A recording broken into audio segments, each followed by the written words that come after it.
one place to start, and that's an international story. Afghanistan. Afghanistan, it's been in and out of the news, hasn't it, since certainly in the mainstream news, and since the 1980s, obviously with the Russian invasion and the boycotting of Olympics while the Russians occupied Afghanistan. And they had massive problems as well with the Mujahideen and fundamentalist Islamic groups who were seeking to retain that nation, because it's an extremely important place, isn't it, geographically, for the Russians, the Chinese, the United States. And it has been since the 19th century, but it's always been, because of the terrain, it's always been one of the most challenging places to not only occupy, but also then to manage during that occupation. And here we are again at a scenario where, having seen the US and the UK go into Afghanistan in the latter part, sorry, in the earlier part of the 21st century, as a direct result, we are told, of the 9/11 incident, although it does appear that press releases that have come to bear show that actually on the day of 9/11, there was the George Bush presidency. There were people like Donald Rumsfeld who were sending emails on the day of 9/11 saying that they can utilize this now as an opportunity to fulfill policy that had already been formulated before that day. So we know that what we're told, like many things, is untrue. It is a distortion of the truth. What we know is, as the public, the end game is never about our benefit. It's never about the benefit necessarily of the people who live in these countries. There's always something much more sinister that only really, really great investigative journalists manage to bring to the surface. And of course, they're the ones that are shunned. They're the ones that are derided. They're the ones often who find their lives are in danger for revealing this type of information, this type of reality to the general public. And what we've seen, in a sense, I don't know, it's a scenario here where, in terms of America, you've got the Republicans blaming the Democrats blaming the Republicans. To be honest, they're all as bad as each other. They're all up to their neck in this. And more information has come out over the last week, 10 days. Joe Biden's got no defense. Donald Trump's got no defense. And yet again, unfortunately, it's the population of Afghanistan who's already been ravaged by this over decades, who are the victims again. And I know the focus in this country has been on casualties in the US and casualties in the UK, both in terms of deaths and in terms of injuries and in terms of suicides amongst returning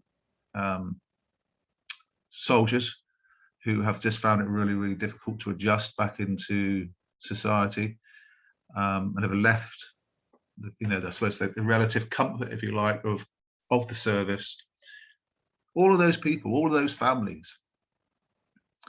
And yet suddenly here we get a scenario where Kabul airport has become this military zone, an area of massacre, an area of misinformation, of miscommunication, of what appears on the outside to be mass incompetence. But, as I said at the beginning, we know that whatever illusion sometimes incompetence is sort of the dress, if you like, that the sinister backstory wears in order for the public to not perceive it in that dark way, in that agenda-driven way. And it's I don't know about you, Tom, but I think it all comes back to share portfolios. It comes back to the power of the arms lobby and the arms corporations. And I think, and it comes back to certain politicians being up to their neck in those corporations and effectively being poodles for them. Yeah, absolutely. I agree with all of that, Jace. And you know, I'd like to say I'm not. I wouldn't profess to be any kind of expert about Afghanistan, or you know, particularly knowledgeable about the history and the current situation.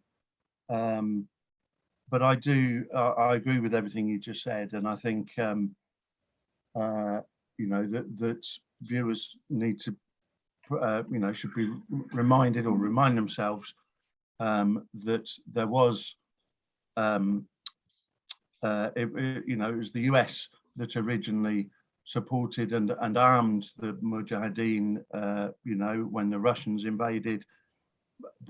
But even prior to that, there was an actually quite progressive kind of democratic government in Afghanistan, you know, and women were able to be far more enlightened and equal in that society prior to being that democratic government where women's rights were much better respected was, by all accounts, from what I've read, was that was the case, and it was essentially undermined and overthrown due to US.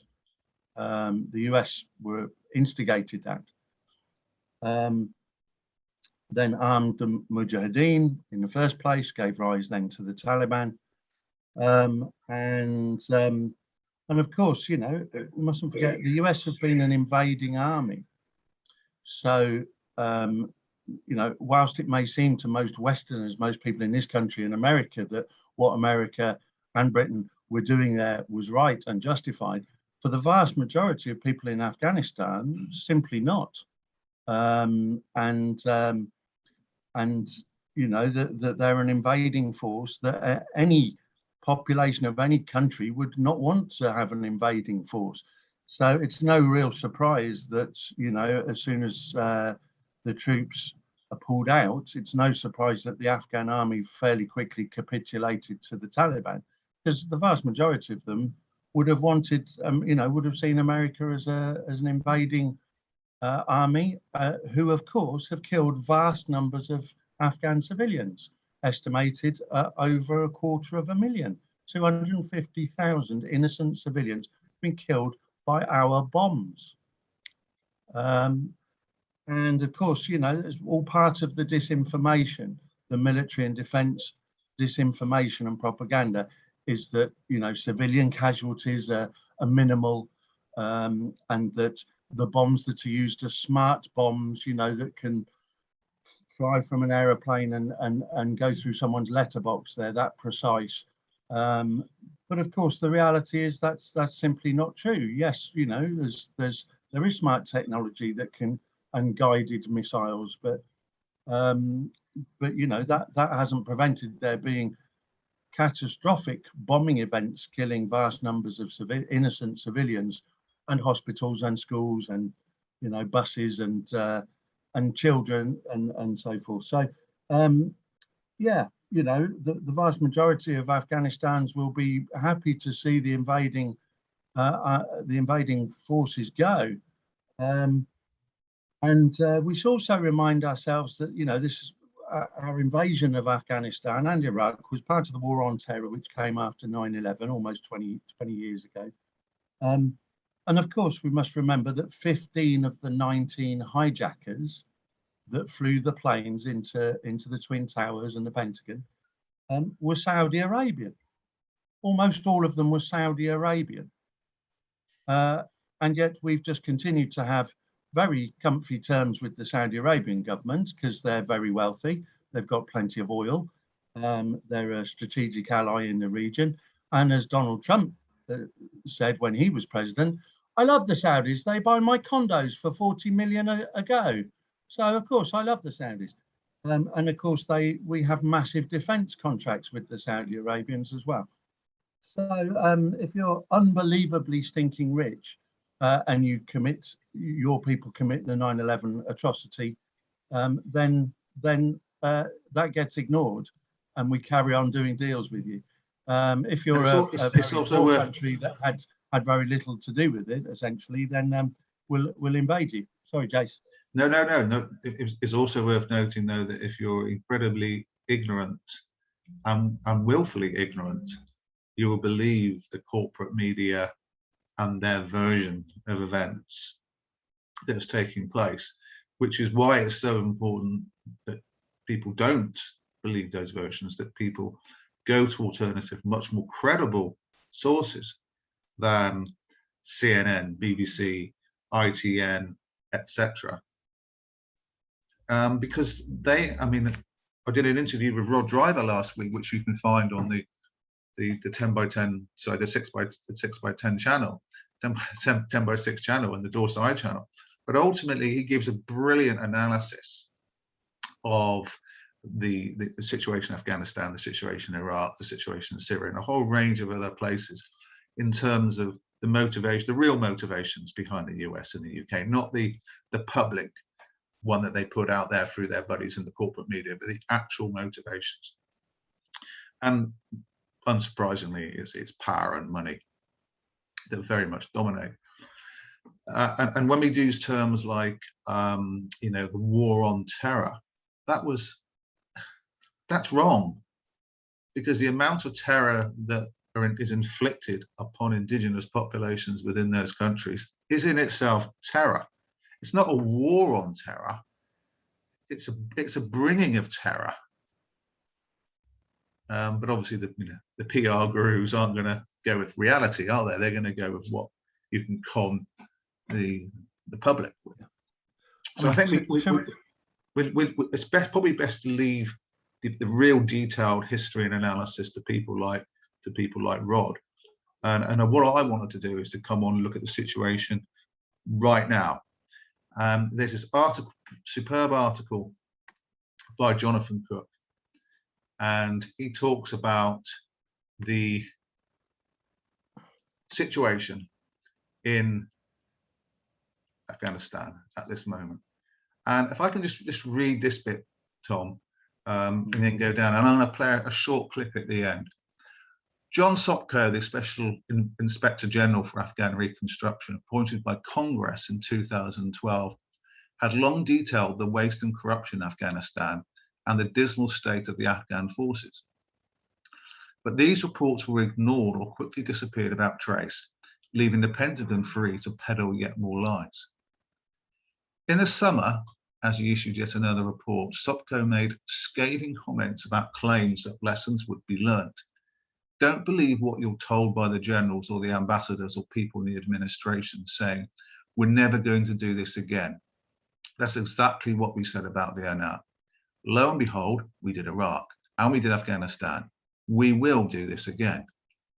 A good part of the reason the Pentagon can keep recycling its lies is because neither Congress or the media is holding it to account. The US media have performed no better. In fact, they have had their own incentives to cheerlead rather than scrutinize recent wars. Not least, they benefit from the drama of war as more viewers tune in, allowing them to hike their advertising rates. The handful of companies that run the biggest TV channels, newspapers, and websites in the US are also part of a network of transnational corporations whose relentless economic growth has been spurred on by the war on terror and the channeling of trillions of dollars from the public purse into corporate hands. And I suggest to say the viewers go on to Dorset Eye and then read Jonathan's fantastic analysis, and also go on to 10x6 and to watch Rod Driver's fantastic explanation of the history and why the US and the UK are perpetually committing war crimes and what's in it for those people at the top. But I want to just, there's also a great video on here where a former soldier destroys the official Afghanistan narrative. But I want to go on to this tweet here, and then if you just listen to it, and then we can respond to it.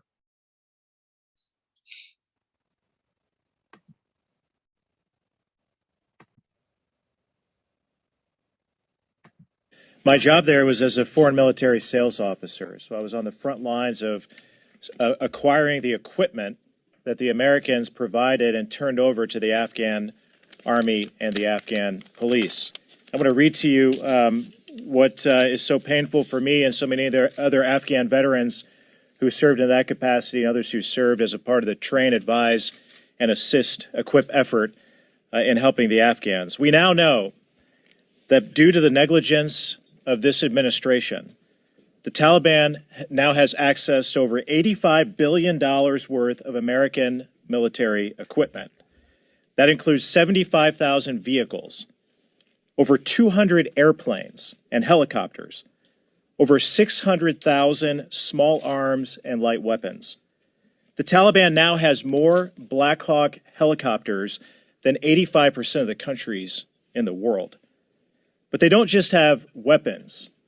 They also have night vision goggles, body armor, medical supplies, and unbelievably, unfathomable to me and so many others, is that the Taliban now has biometric devices, which have the fingerprints, eye scans, and the biographical information of the Afghans who helped us over the last 20 years. And here's what we just learned again in the briefing that we just walked out of, is this administration still has no plan to get this military equipment or these supplies back.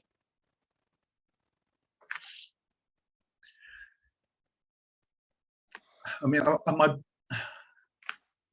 breath is taken away when I first watched that. I have to admit that. But there's so few things in this world now that tend to shock you. But it left me reeling because I now don't know what the hell is going on.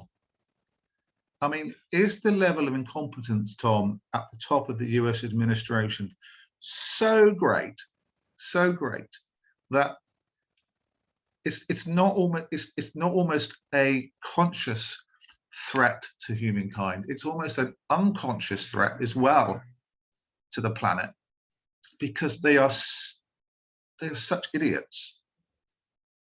I mean, can I just say one more thing? If you're planning to do something dark, it's very much to the benefit of the arms industry. And we've seen this in countless wars. We really have. We've seen this in countless wars in the Americans historically. They end up being shocked by the weapons that they provide. Now, in some cases, it's very much about selling those weapons to those countries or to those particular groups. Or in this case, it's about leaving a country behind and also leaving all of that behind with them too, so that you rearm the very group that you were supposed to be getting rid of in order to free up and create a democracy within a specific country. Well, they failed on every single level, apart from possibly the fact that they left these arms behind. They are going to allow the Taliban to rearm. And there's some arguments now being put around that perhaps the Americans and the Taliban will work against ISIS. I don't know if that's propaganda. But whatever it is, down the line, it will allow the Americans to turn around and say, the Taliban have become a massive threat again. We have to do something about it. Yeah, absolutely. Is it 2 or 3 trillion pounds have been spent on the war in Afghanistan? I forget if it's 2 or 3. It's funny that, what's a trillion here or there? But vast, unbelievable sums of money that could solve so many problems in the world have been put into this war in Afghanistan, where 250,000 Afghan civilians have been killed from our weapons and bombs. And certain companies and certain people have made vast sums of money from that, from people involved with the military-industrial complex, who in turn are intrinsically involved with the American politics and in Britain too. BAE Systems and others in Britain, and they donate large sums of money to support politicians and their campaigns and their parties. So the idea, there's a very good interview on RT with Jimmy Dore I don't know if you saw that, where he talked about the military-industrial complex and this vast merry-go-round of huge defence contracts, which isn't going to stop.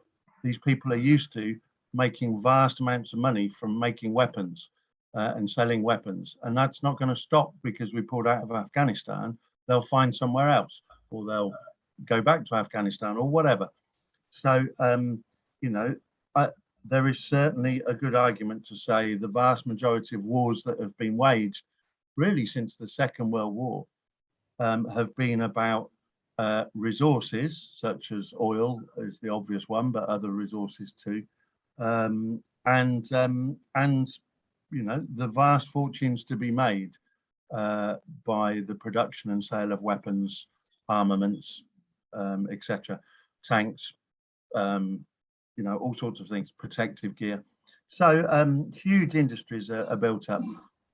It's almost inconceivable to me that, having had at least some kind of plan to withdraw the last troops from Afghanistan, albeit that in the last week or two of that plan, it had to be hurried up because the Taliban swept through control of the country much quicker than the American administration thought it would, clearly. But the idea that they hadn't got a plan to get all of that list of weapons and tanks and helicopters and planes and medicine and all sorts, there was no logistical plan to get all that out of the country to retain possession of it, is quite extraordinary.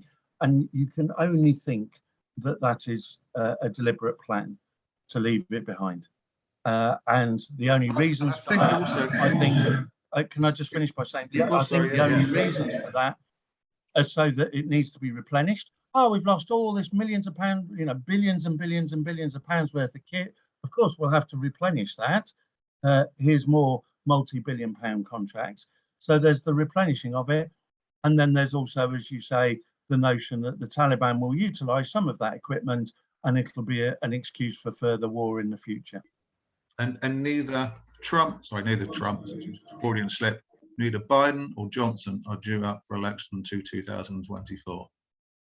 Yeah. So if you're going to do something like this, do it now, so that by the time it comes to the election, most of the, as we talked about, unfortunately, most of the electorate are swallowing lies willingly most of the time anyway. So in 3 years' time,